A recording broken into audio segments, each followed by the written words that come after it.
അസ്സലാമലൈക്കും, welcome to my channel Surmi's vlogs. ഇന്നൊരു chicken malai ബിരിയാണിയാണ് ഉണ്ടാക്കാൻ പോകുന്നത്. അതിന് വേണ്ടി റൈസിന് വേണ്ടി വെള്ളം വെച്ചിട്ടുണ്ട്. പിന്നെ ഇത് ചിക്കന് വേണ്ടി പച്ചമുളക് അരിഞ്ഞത്, പിന്നെ ഇഞ്ചി വെളുത്തുള്ളി ചതച്ച, സവാള, മല്ലിയില, ഫ്രഷ് ക്രീം, പിന്നെ തൈര്, ഇതെല്ലാം എടുത്ത് വെച്ചിട്ടുണ്ട്. ഇനി അരി വേവിക്കാൻ വേണ്ടി അരി കഴുകിയിട്ടിട്ടുണ്ട്.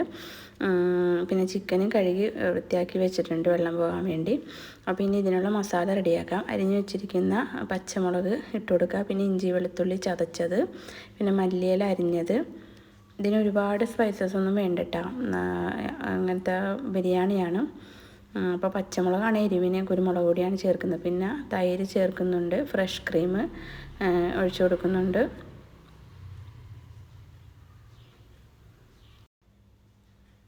പിന്നെ ഒരു പകുതി ലെമണിൻ്റെ പകുതി ജ്യൂസും ചേർക്കുന്നുണ്ട്. ഇനി പാകത്തിനുള്ള ഉപ്പ്, പിന്നെ കുരുമുളക് പൊടി, ഗരം മസാലപ്പൊടി, പിന്നെ മുളക് പൊടി, ഇത്രയും ആണ് ഞാൻ ഈ മസാലയ്ക്ക് വേണ്ടി ചേർത്ത് കൊടുക്കുന്നത്.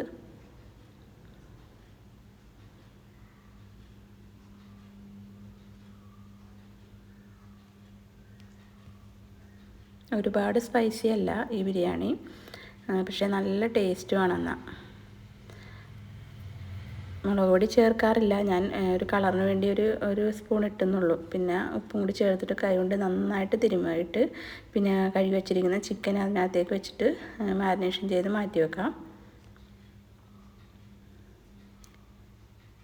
കുറച്ച് അധികം ടൈം വെച്ചാൽ മസാലയൊക്കെ പിടിച്ച് നല്ല ടേസ്റ്റ് ഉണ്ടാവും കേട്ടോ. അപ്പോൾ അത് മാറ്റി വെക്കുന്ന സമയത്ത് അരി വെന്ത് വെള്ളം പോകാൻ വേണ്ടി അതൊന്ന് ഊറ്റി വെച്ചിട്ടുണ്ട്. അപ്പോൾ ഇനി മസാല റെഡിയാക്കാനുള്ള പാൻ അടുപ്പത്ത് വെച്ചിട്ടുണ്ട്. അതിനകത്തേക്ക് ഓയിൽ ഒഴിച്ചു കൊടുക്കുക. പിന്നെ അരിഞ്ഞു വെച്ചിരിക്കുന്ന സവാള ഇട്ട് കൊടുക്കുക. ഇതൊന്ന് വഴറ്റിയെടുക്കുക. ഇതൊന്ന് വഴന്ന് വരുമ്പോൾ അതിനകത്തേക്ക് നമ്മൾ മാരിനേഷൻ ചെയ്ത ചിക്കൻ ചേർത്ത് കൊടുക്കണം.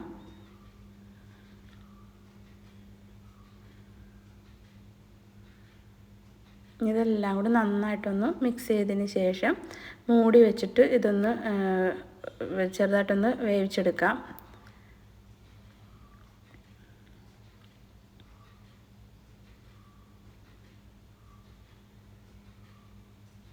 അപ്പോൾ ഇടയ്ക്ക് ഇതിൻ്റെ മൂടി തുറന്നിട്ട് ഇതൊന്ന് ഇളക്കി നോക്കണം. എന്നിട്ട് ഇതിനകത്തേക്ക് ഞാൻ കശുവണ്ടി അരച്ചതും കൂടി ചേർത്ത് കൊടുക്കുന്നുണ്ട്. അപ്പോൾ നല്ല തിക്കായിട്ട് ഗ്രേവി കിട്ടും.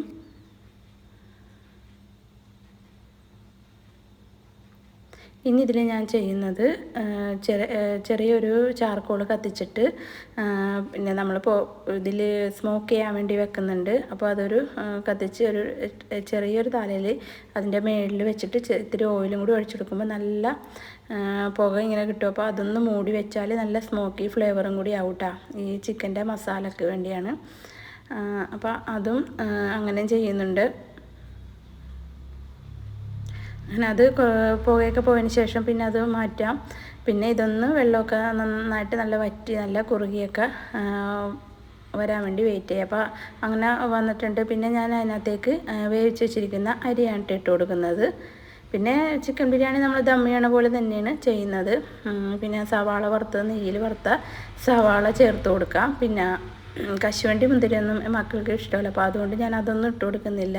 പിന്നെ മല്ലിയില അരിഞ്ഞത് അതും കൂടി ഇട്ടിട്ട് മേളിൽ കുറച്ച് നെയ്യും കൂടി ഒഴിച്ചു കൊടുക്കുന്നുണ്ട്.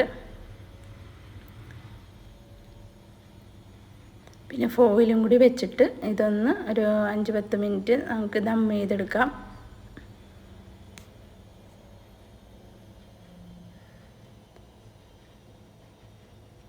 അങ്ങനെ ദമ്മൊക്കെ റെഡിയായിട്ട് ഞാൻ ഇതൊന്ന് പൊട്ടിച്ചിക്കണേണ്. അപ്പോൾ അടിപൊളി മണം വരുന്നിട്ടാ ഇത് പൊട്ടിച്ചപ്പോൾ വന്നത്.